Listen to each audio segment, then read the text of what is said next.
우리 이제 하나님 말씀 봅시다. 하나님 말씀 창세기 1장 26절에서 28절. 지난주에 설교하다가 그렇죠. 세 가지가 있는데 하나만 하고 설교를 이어서 하기로 했었는데 우리 창세기 1장 26절에서 28절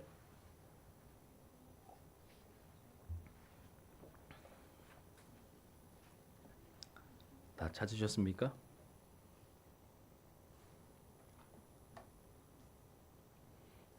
우리 같이 26절부터 28절 한 절씩 교독하고 28절은 같이 읽읍시다. 하나님이 이르시되 우리의 형상을 따라 우리의 모양대로 우리가 사람을 만들고 그들로 바다의 물고기와 하늘의 새와 가축과 온 땅과 땅에 기는 모든 것을 다스리게 하자 하시고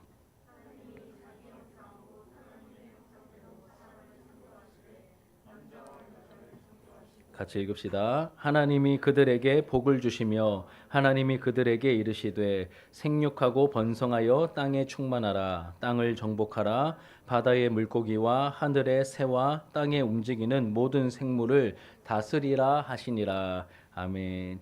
예, 오늘 설교 제목은 창조의 하이라이트는 사람입니다. 우리 지난주에 이어서 남아있는 내용들 함께 좀 나누도록 하겠습니다. 우리 지난주에 나누었던 내용 간단하게 좀 정리 복습하고 이어서 하겠습니다. 우리 10번째 문항이죠. 그렇죠? 이제 사람 창조에 대한 내용을 제가 문항을 읽을 테니까 여러분이 같이 한 목소리로 이제 답을 같이 좀 읽어 주세요. 하나님은 사람을 어떻게 창조하셨습니까?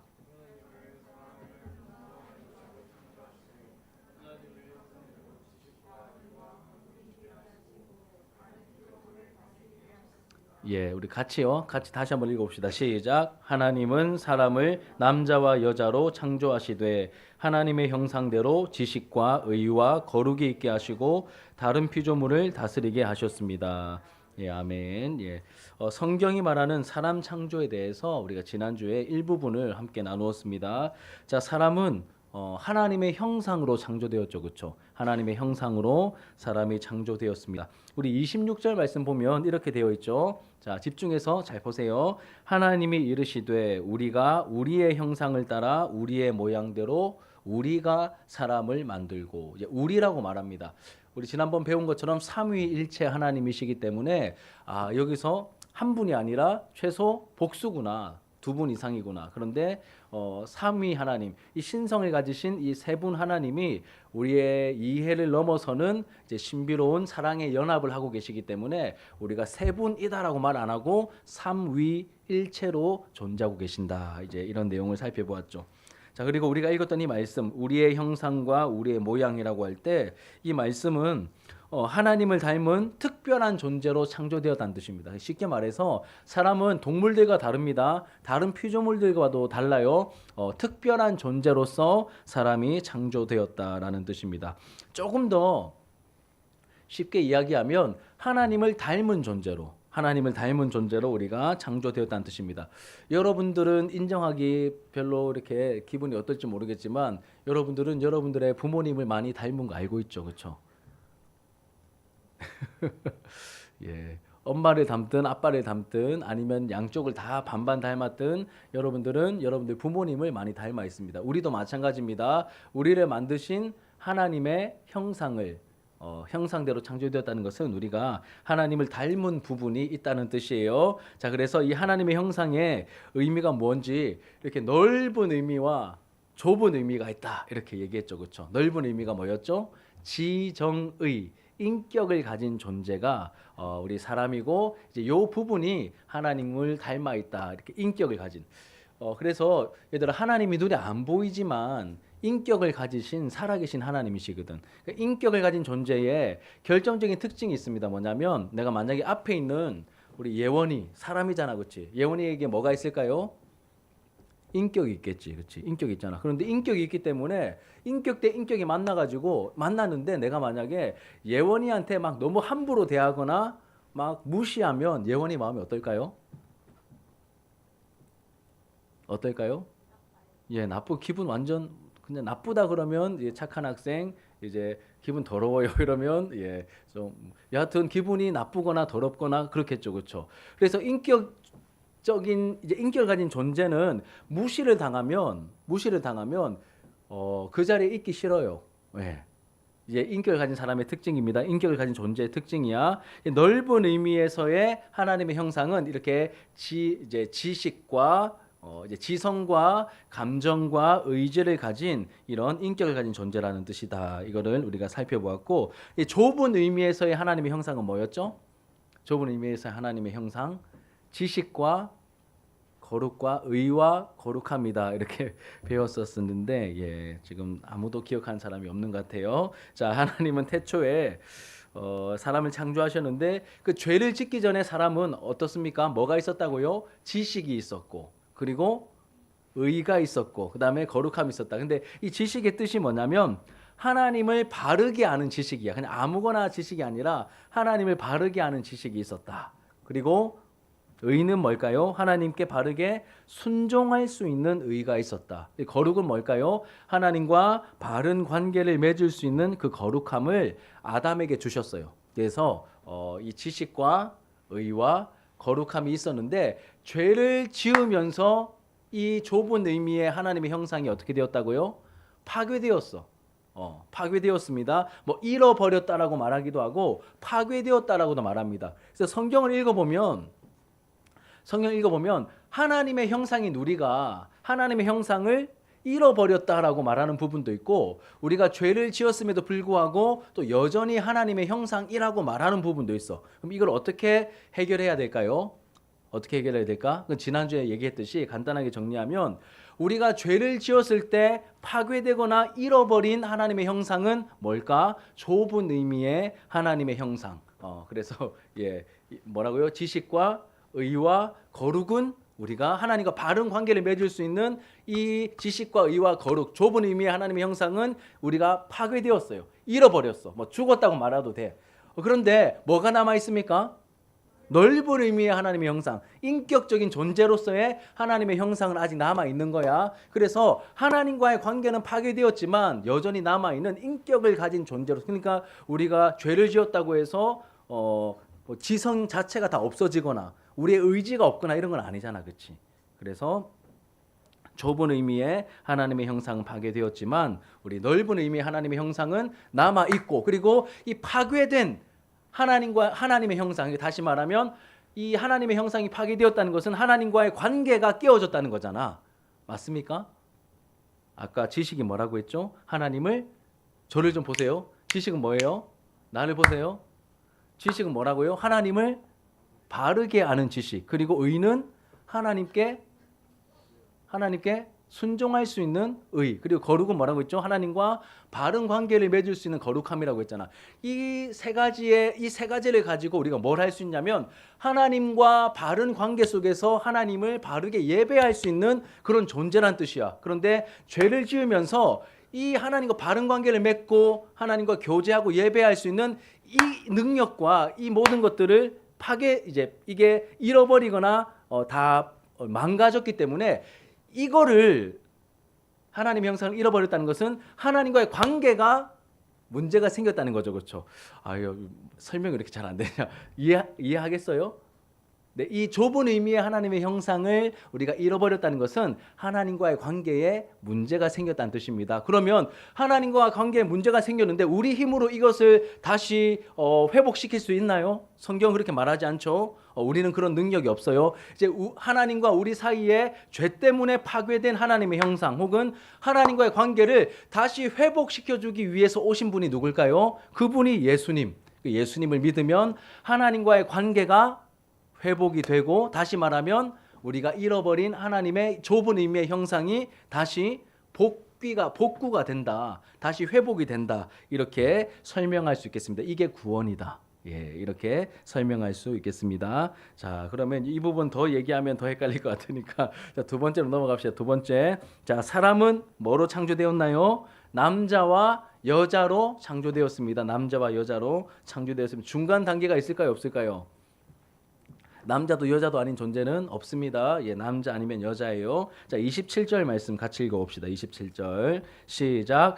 하나님이 자기 형상 곧 하나님의 형상대로 사람을 창조하시되 남자와 여자를 창조하시고. 자, 이 말은 남자와 여자로 창조하셨다 이 부분도 있지만 또 한편으로는 사람을 혼자서 사는 존재가 아니라 다른 사람과의 인격적인 관계를 맺으면서 살아가는 존재로 만드셨다는 뜻입니다.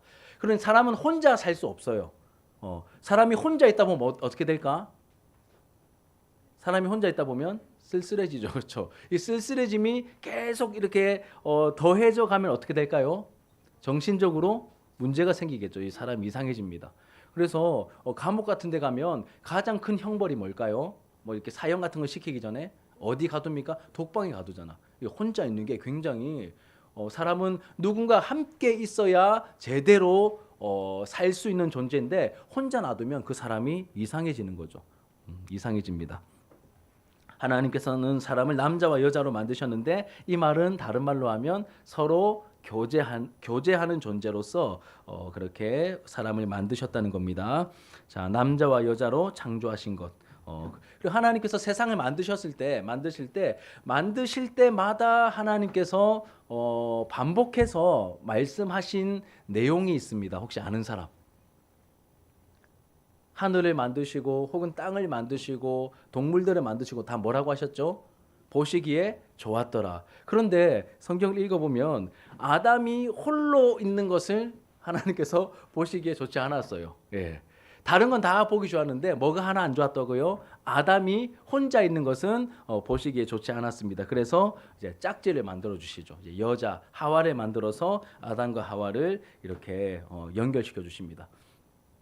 결혼하게 하시죠. 그리고 남자와 여자로 창조하셨다는 이 메시지는 오늘날 이 현대에 좀 더 큰 의미가 있습니다. 왜냐하면 우리 주변에 많은 누가 있습니까? 남자와 여자를 창조하시고 남자와 여자가 만나서 결혼하게 하시는데 요즘 어떤 사람들이 계속 생겨나고 있죠? 네, 비건주의자, 비건주의자 또 있고, 예, 동성애자들이 예, 생기고 있죠, 그렇죠? 그래서 하나님은 남자와 여자를 만드셨고 남자와 여자가 사랑하여 가정을 꾸리고 자녀를 낳고 행복하게 살도록 창조하셨습니다. 다른 생명체들도 마찬가지잖아, 그렇죠? 암컷과 수컷이 있고 서로 사랑을 나눕니다. 그런데 유독 사람만이 이 죄 때문에 이상해져서 하나님의 창조의 질서를 어긋나서 남자가 남자와 그리고 여자가 여자와 이렇게 성관계를 맺고 결혼하는 그런 이제 동성애가 이제 시대마다 이렇게 좀 나타났었는데 요즘은 그 현상이 굉장히 좀 이건 좀 위험하다 싶을 정도로 많이 이렇게 활개를 치고 있죠. 그렇다면 우리는 이 동성애를 어떻게 바라봐야 할 것인가 이렇게 간단하게 다음에 뭐 좀 더 이제 준비된 내용으로 한번 이 부분은 특강으로 다루기로 하고 간단하게 이야기를 하면 이제 구약의 관점으로 보면 동성애는 이제 뭐 큰일 나죠, 그렇죠? 근데 그렇게 우리가 접근하면 안 되고 그들도 사람이기 때문입니다. 사람이라는 말은 이제 무슨 말일까요? 하나님의 형상이다. 넓은 의미의 하나님의 형상이다라는 것을 여러분 그 어떤 사람도 넓은 의미의 하나님의 형상이에요. 누구는 하나님의 형상 아니야 이렇게 보면 될까 안 될까? 안 됩니다. 모든 사람은 다 하나님의 넓은 의미의 하나님의 형상입니다. 그래서 그들에게도 지정의라고 하는 인격이 있기 때문에 우리는 동성애자들이라 할지라도 우리가 인격적으로 그들을 대할 수 있어야 합니다. 그들의 또 말을 들어보면 이제 동성애에 대한 이 사랑의 감정이 자기들 마음으로 컨트롤이 안 된다고요. 이게 컨트롤이 되면 문제가 안 되겠죠, 그렇죠? 그런데 그게 컨트롤이 이제 안 된다고 합니다. 어쩔 수 없는 영역이라고 그들은 이야기를 합니다. 이런 점들을 고려할 때 우리는 섣불리 그들을 정죄하거나 미워하거나 혐오해서는 안 되겠죠, 그렇죠? 우리 아픈 사람 있을 때 너 왜 그거 왜 못 이겨내 이렇게 말하지 않잖아요, 그렇죠? 그들의 어떤 이제 아픈 부분이기 때문에 우리가 너무 쉽게 함부로 그 부분을 이렇게 정죄하거나 미워하거나 혐오해서는 안 됩니다. 여러분 그 어떤 대상도 혐오하면 안 됩니다. 대신 우리가 어떤 마음을 가져야 될까요? 예수님처럼 한 영혼을 불쌍히 여기는 마음을 먼저 가지는 게 그게 순서죠, 그렇죠? 그게 순서입니다.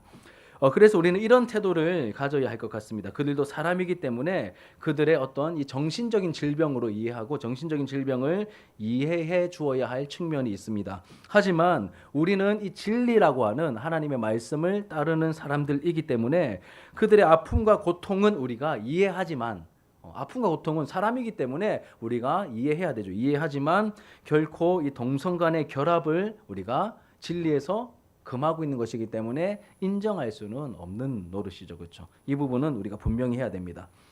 다른 나라들처럼 뭐 다른 나라가 다 한다고 다 허용했다고 해서 우리도 동성애 결혼을 허용하거나 이제 뭐 동성애자를 뭐 목사로 목회자로 세우거나 그런 행동들을 우리가 인정하거나 용납할 수는 없는 부분입니다. 이 선들을 우리가 잘 지켜나가야 하는 것이죠. 진리인 성경이 금하고 있기 때문에 이 성경의 기준을 우리가 바르게 알고 성경의 기준을 우리가 지키기 위한 그런 몸부림이 필요한 것이죠. 하나님의 창조는 사람을 창조하실 때 누구를 창조하셨다고요? 남자와 여자로 창조하셨습니다. 그리고 이 둘을 서로 맺어 주셔서 사랑하고 연합하게 하셨습니다. 이것이 하나님의 창조의 질서고 창조의 원리죠. 그리고 사람은 홀로 살 수 없는 존재입니다. 여러분 자꾸 요즘 이 시대가 막 이제 혼자 지내는 걸 이렇게 문화가 자꾸 이렇게 예전에 목사님 어릴 때는 이제 대가족에서 핵가족화 이런 게 사회에 나오고 이랬거든요. 그런데 요즘은 핵가족도 아니잖아. 그렇죠? 그나마 가족이 있으면 그나마 다행이고 가족이 모여 살면 다행이고 요즘 어떻습니까? 핵 개인화죠. 그렇죠? 전부 다 가족 4명이 있는데 다 따로 살아. 막 뭐 엄마 아빠만 같이 있고 나머지 자녀들이 3명 있으면 자녀들이 한 명은 막 서울에 있고 한 명은 막 어디 있고 막 이런 식으로 다 따로 사는 그런 일들이 많은데 핵 개인화 시대가 되었는데 여러분 사람은 원래 함께 더불어 살아가야 하는 존재입니다. 이제 그 사실을 친구들 절대 놓치면 안 돼요. 그래서 만약에 가족들과 함께 살지 못하는 형편에 있다 할지라도 다른 사람과 이제 같이 더불어 어울려 살아가는 그런 뭐 연습이라고 해야 될까요? 그런 연습도 필요하고 다른 사람과 함께하는 그런 삶을 살아가야 합니다. 예. 우리는 홀로 살아갈 수 없는 그러한 존재들입니다. 뭐 요즘 뭐 혼밥 시대, 뭐 혼밥족, 막 혼자서 막 다 하려고 하는 이제 그런 문화는 뭐 어쩔 수 없는 상황에서는 그럴 수 있지만 이제 기본적으로 우리가 추구해야 될 어떤 방향이나 이런 건 아닙니다. 여러분 건강한 신앙을 가지고 여러분들 때가 되면 또 건강한 신앙이 건강한 이성을 만나서 또 건강한 결혼을 하고 또 건강한 자녀를 낳고 하나님의 복을 받으면서 그렇게 번성하고 이제 생육하고 하는 것이 하나님의 뜻입니다. 네. 자, 그럼 마지막 세 번째로는 여러분 하나님의 형상인 인간에게 주신 하나님의 명령이 있죠. 하나님의 명령이 있습니다. 자, 인간 창조의 세 번째 특징은 사람에게 다른 피조물을 다스리는 권한을 주셨다는 것이죠. 자, 우리 읽어볼까요? 26절 하반절 같이 읽읍시다. 시작.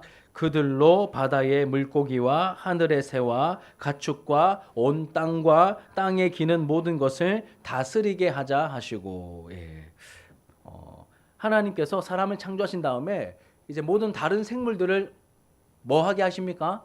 다스리게 하자. 예. 그리고 28절도 한번 읽어볼까요? 28절 시작. 하나님이 그들에게 복을 주시며 그들에게 이르시되 생육하고 번성하여 땅에 충만하라. 땅을 정복하라. 바다의 물고기와 하늘의 새와 모든 생물을 다스리라 하시니라. 이렇게 사람을 만드시고 사람 외에 다른 피조물들을 뭐 하게 하십니까? 다스리라고 하세요. 다스려라. 그리고 하나님의 형상에 대해서 얘기할 때 목사님이 넓은 의미의 하나님의 형상 그리고 좁은 의미의 하나님의 형상을 얘기했는데 또 굉장히 중요한 하나님의 형상이라는 이 표현 속에 담겨 있는 굉장히 중요한 의미가 하나가 있어요. 뭐냐면 이 성경이 기록되던 그 시대에 그 지역의 그 지역을 뭐라고 하냐면 고대 근동 지역이라고 하는데 고대 근동 지역의 다른 문서들을 보면 성경 말고 다른 뭐 신화나 다른 문서들을 보면 이 신의 형상 혹은 하나님의 형상이라는 표현이 있어요. 나옵니다. 근데 신의 형상, 하나님의 형상은 누구에게만 사용했냐면 왕 혹은 왕의 후손들에게만 사용한 표현이야. 그러면 하나님께서 이 천지를 창조하시고 사람을 만드실 때 뭐로 만드셨다고요? 하나님의 형상, 신의 형상으로 사람을 만드셨대. 그러면 왕 혼자만 하나님의 형상으로 만드셨어요? 아니죠. 성경 뭐라고 말합니까? 모든 사람이 다 하나님의 형상이래. 그러니 우리 모두가 다 무슨 존재일까? 왕 같은 존재라는 거야. 그래서 다스리라고 하셨어요. 너희들 얘들아 봐봐, 목사님 봐봐. 이 세상에 많은 신들이 있잖아. 사람들이 신으로 숭상하는 여러 존재들이 있습니다. 심지 뭐 인도에 가면 뭘 신으로 섬기죠? 소. 그리고 딴 데 가면 뭐 원숭이를 신으로 섬기기도 하고 막 그런데 성경을 보면 얘들아, 성경을 보면 모든 만물을 하나님께서 어떻게 하셨어요? 사람에게 너희가 다스려라. 그러니 원숭이나 동물들을 막 신격화해가지고 섬기는 것은 정말 미련한 거예요. 하나님 보실 때.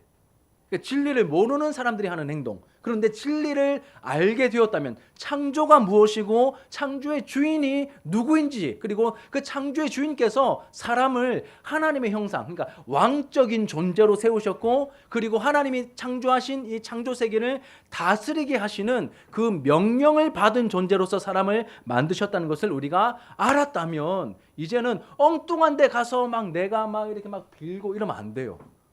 원숭이 다스려야 돼. 원숭이 다스려야 돼요. 어제 막 이렇게 우리 서남지 사모님 제자들이 와가지고 같이 밥 먹으면서 이야기했는데 목사님 얼떨결에 푸바오 영상을 한번 봤거든. 푸바오. 그러니까 계속 알고리즘이 푸바오가 뜨더라. 푸바오, 러바오, 후이바오, 루이바오 막 다 뜨더라고. 막 그래서 그 사육사는 또 강바오 대 강바오 막 이렇게 별명이. 그래서 막 뜨는데 만약에 이 팬더가 너무 막 좋아가지고 팬더를 막 신격화해서 막 섬기면 될까요? 안 될까요? 팬더는 팬더야. 푸바오를 다스려야지. 푸바오 밑에서 내가 막 아이고 이것 좀 해주세요 이렇게 빌면 안 되는 거예요. 다른 종교들도 다 마찬가지야. 얘들아, 태양을 섬겨도 안 되고 달의 여신을 섬겨서도 안 되고 이 모든 피조물들은 다 누구 밑에 두신 거예요? 하나님께서 사람 밑에 두신 거야. 다 우리가 다스려야 할 대상이라는 것을 알아야 돼. 그러면 너희들의 품격이 하나님의 자녀로서, 하나님의 형상으로서 우리의 품격이 올라가는 거야. 피조물 앞에서 기죽지 마세요. 그거 아니야. 이 성경을 우리가 바르게 알면 우리의 어떤 존재나 긍지가 굉장히 높아지는 거예요. 그리고 우리에게는 이제 만물을 다스리는 청지기의 사명을 주셨는데 이걸 전문용어로 뭐라고 하냐면 문화명령이라 그래요. 문화명령. 이제 복음을 전하는 것을 지상명령이라고 한다면 우리가 이 세상에 나가서 이 세상에 있는 만물을 우리가 다스리고 우리가 정복하고 하는 것을 우리가 문화명령이라고 합니다. 그래서 우리가 적용해 본다면 이 교회의 테두리 안에 갇혀서 교회 테두리 안에만 갇혀서 우리끼리 이렇게 오손도손 살아가려고 하면 안 돼요. 왜냐하면 우리의 바운더리는 어딥니까? 교회라는 울타리 안에만 갇힌 것이 아니라 넘어서야 돼. 왜? 우리가 믿고 섬기는 하나님이 온 세상을 창조하신 하나님이시거든. 만약에 교회만 창조하셨고 교회만 우리에게 맡기셨다면 우리는 교회 안에서만 활동해야 되는데 그게 아니라 온 세상이 하나님께서 우리에게 맡기신 그 문화 명령의 그 바운더리이기 때문에 우리는 세상으로 나가서 번성하고 충만하고 다스리는 그 문화 명령을 수행해야 하는 것이죠. 세상에 나가서 일을 하는 것, 친구들이 학교에 가서 공부하는 것, 그리고 직장에서 최선을 다해서 일하는 것 자체가 얘들아 이게 예배야. 또 하나의 예배예요. 얘들 지금 드리는 이 예배도 예배 맞아요. 그런데 친구들이 이 교회 울타리를 벗어나서 가정이든 뭐 학원이든 학교든 직장이든 여러분들이 가게 되는 그곳에서 하나님의 말씀과 하나님의 명령을 따라 순종한다면, 최선을 다해서 일을 하며 살아간다면 그게 하나님 보실 때 또 뭐가 될까요? 우리 삶의 예배가 되는 겁니다. 이 두 가지가 같이 가야 돼. 여기서 드리는 이 예배도 중요합니다. 잘 들어야 돼. 그런데 이 예배를 마치고 이제 또 다른 예배가 시작되는 거야. 삶의 예배가 시작되는 거야. 근데 한편으로 보면 어떨 때 보면 이 삶의 예배를 더 중요하게 여기시는 것처럼 보이는 그런 성경 구절들도 종종 나옵니다. 근데 뭐가 더 중요하다 이거는 아니고 우선순위는 이 하나님 앞에 드리는 이 의식적인 예배지만 삶의 예배도 똑같이 중요한 것이다. 하나님께서 귀하게 여기신다. 이것을 알아야 됩니다. 그 일이 얘들아 봐봐. 그 일이 요즘은 이 대한민국은 좀 이렇게 잘 이렇게 뭐 하나에 막 이렇게 빠지는 경향이 있죠. 그렇죠? 요즘은 다 뭐예요? 학생들이 기승전 뭐야? 기승전 어딜 가야 됩니까? 예전에는 목사님 때는 기승전 뭐 서울의 인서울, 기승전 서울대 이랬는데 요즘 어떻습니까? 기승전 의대죠. 다 알잖아 너희들. 그렇죠? 그래서 막 얘들아 뭐 의사 선생님 뭐 뒤에 사자 들어간 뭐 검사, 뭐 판사, 의사 뭐 이런 그런 일들만 귀한 일이 아닙니다. 농사, 정치, 경제, 예술, 의료, 교육, 스포츠, 자영업, 살림도 포함되어 공부 무엇이든지 간에 하나님의 주권 아래서 얘들아 하나님 주권 아래서 하나님은 계획을 가지고 다스리시는 하나님이시죠. 하나님의 주권 아래서 하나님의 영광을 위해 일하는 것은 하나님께서 지으신 이 세상을 관리하고 통치하고 순종하는 행동이기 때문에 이게 다 뭐가 될까요? 예배가 되는 거야. 이게 종교 개혁자들이 말한 거야. 옛날에는 이 천주교가 이제 장악하던 중세 시대에는 이렇게 사제들, 신부님들, 수녀님들 이 일들만 하나님이 귀하게 여기시는 것으로 여겨가지고 다 막 그것만 되려고 했어. 다 사제가 되려고 하고 다 수녀가 되려고 하고 왜냐하면 그걸 하나님께서 귀하게 여기신다. 그것만 더 귀하게 여기신다. 이렇게 여기고 다 글로 가려고 했는데 이 종교 개혁자들이 뭐라고 말했습니까? 아니다. 하나님은 온 세상의 창조자시다. 그리고 온 세상을 다스리라고 하는 명령을 주셨고 그래서 모든 사람을 부르셨다. 그러니까 사제들과 수녀들만 거룩하게 부르신 게 아니라 농사하는 사람도 그리고 소를 키우는 사람도 가정주부도 모든 사람들을 하나님께서 그 자리로 부르셨다. 이걸 뭐라고 하죠? 직업 소명설이라고 하잖아. 혹은 직업 천명설. 하나님이 주신 직업이야. 그게 목회자뿐만 아니라 다른 일반 직업들도 하나님이 주신 직업이야. 우리는 그 전통을 따르고 있는 개혁주의죠. 그렇죠? 그래서 우리가 하나님의 말씀에 순종하는 마음으로 우리 삶의 현장에서 최선을 다해 살아가는 그 모습 자체가 뭐가 된다고요? 삶의 예배가 되는 것입니다. 그러니 친구들이 하고 있는 일들, 우리 또 청년들이 뭐 하고 있는 일이든 혹은 또 하려고 준비하고 있는 일이든 긍지를 가지고 나 지금 하나님을 예배하고 있는 거야. 이 긍지를 가지고 우리가 그 삶의 자리에서 살아가야 한다는 것이죠. 그리고 이런 일을 하다가 멈춰야 됩니다. 한 번씩. 계속 일만 하면 또 그 일이 우리를 또 잡아먹거든. 일에 막 몰두하게 됩니다. 우리가 언제 멈춰야 될까요? 주님의 날에 멈추어서 예배하는 자리로 다시 나와 우리에게 주신 우리 하나님의 형상이라고 했잖아. 넓은 의미의 하나님의 형상으로 봤을 때 우리에게 뭘 주셨습니까? 지성을 주셨고 감정을 주셨고 의지를 주셨죠. 그렇죠? 이 인격, 우리에게 주신 그 넓은 의미의 하나님의 형상으로서의 그 모든 인격을 가지고 뿐만 아니라 우리는 예수 믿음으로 말미암아 좁은 의미에서의 하나님의 형상도 회복된 존재잖아. 그러니 우리가 회복된 하나님의 형상, 은혜 받은 사람으로서 우리에게 주신 모든 것을 다하여서 그 하나님을 찬양하고 예배하도록 하신 날이, 그러니까 하나님의 형상다움을 다 발휘할 수 있는 날이 무슨 날일까요? 그게 주일, 그게 예배드리는 날입니다. 그래서 얘들아 예배드릴 때 뭐 아끼면서 예배드리면 안 돼. 목소리든 우리의 에너지든 우리의 감정이든 하나님께서 우리 사람에게만 주신 이 놀라운 이 하나님의 형상으로서의 그 특징들과 그 모든 은혜적인 요소들을 다 사용하여서 모든 에너지를 다 사용하여서 마음과 뜻과 힘과 정성을 다해서 하나님을 사랑하며 예배드리는 날이 바로 주일이야. 이러면 주일의 의미가 달라지죠. 예배가 달라지겠죠. 그렇게 예배하는 사람들, 예배하는 공동체를 누가 찾으실까요? 하나님이 찾고 계시는 거야. 그 하나님의 눈에 뜨이는 우리 청소년들, 우리 청년들, 이 자리에 있는 우리 모든 예배자들의 모습이 되기를 예수님의 이름으로 축복합니다. 주일날 얘들아 너무 잘 왔어요. 우리가 하나님을 향하여서 온 마음으로 온 정성을 다하여 예배드리는 이 자리에 우리 점점점 실력이 쌓이는 거야. 우리 지금 예배가 풍성해지고 있죠. 우리 앞에 찬양팀도 하고 막 너무 목사님은 너무 마음이 좋습니다. 예, 예배가 풍성해지는 것 같아가지고 우리 친구들도 자꾸 이렇게 떠듬떠듬 찬양하다 보면 이게 나중에 뭐 한 달 뒤, 석 달 뒤 또 수련회 갔다 오면 이게 찬양이 익어가지고 박수도 좀 더 막 신나게 치면서 내 감정과 내 의지와 내 마음을 더 담아서 찬양하게 될 거야. 그러면 그 예배 분위기가 또 달라질 걸. 성령의 임재가 또 더 풍성하게 드러나게 될 것입니다. 그렇게 이런 부분에서의 영적인 실력도 더 자라가게 될 줄 믿습니다. 이제 말씀을 정리할게요. 하나님의 형상, 이제 창조의 하이라이트인 사람 창조에 대해서 배웠습니다. 첫 번째, 저와 여러분들은 뭡니까? 하나님의 형상이야. 하나님의 형상으로 창조된 존귀한 하나님의 자녀들입니다. 하나님의 형상의 넓은 의미와 좁은 의미 기억하세요. 그리고 하나님의 형상은 또 어떤 의미를 가지고 있다고 했죠? 고대 근동의 문서를 보면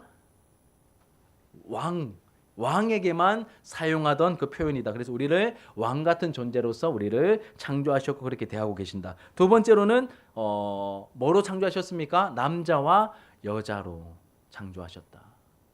우리는 인격을 가진 또 서로 교제하면서 살아가야 할 존재로 우리를 만드셨다. 왜 그렇게 만드셨냐면 하나님이 삼위일체로 교제하시는 존재로 존재하고 계시기 때문에 우리를 그냥 딱 독립적으로 한 사람, 이렇게 뭐 가인이 한 사람, 뭐 소희 저기 한 사람 이게 아니라 같이 인격적인 존재로서 서로 사랑하고 알아가고 서로 더 이렇게 사귐을 통하여 더 풍성해질 수 있도록 그렇게 남자와 여자로 교제하는 존재로 창조하신 것이죠. 그리고 마지막으로 특별하게 창조하신 우리에게 뭘 맡기셨습니까?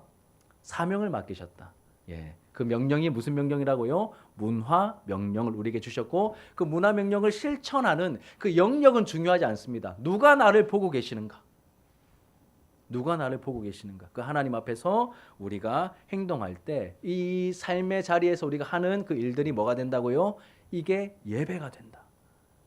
그리고 하나님께서 정하신 날에는 함께 공동체가 예수 믿는 하나님의 백성들이 함께 모여서 우리의 모든 걸 다 쏟아가면서 하나님을 예배할 때 그 자리에 충만한 하나님의 영광과 하나님 나라를 맛보게 되는 그 복된 날이 바로 주일이다. 이제 우리가 이 의미를 이제 배웠으니 우리가 점점점 이제 기도도 하고 실천도 하고 순종도 하면서 이 놀라운 이제 하나님 나라다운 교회 모습을 계속 경험해 가기를 예수님의 이름으로 축복합니다. 우리 함께 말씀을 기억하면서 기도하는 마음으로 찬양합시다. 하나님은 너를 만드신 분.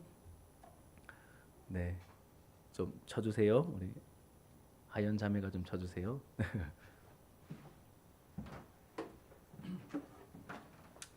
우리 지난주 한번 불렀던 찬양인데 우리 이 가사의 의미 한번 기억하면서 함께 찬양합시다.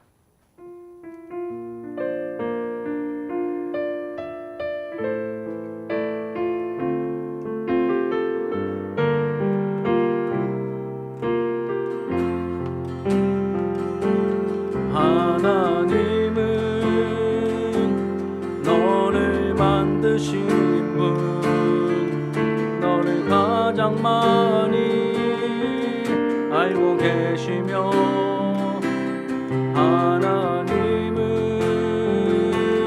너를 만드신 분, 너를 가장 깊이 이해하신단다. 하나님은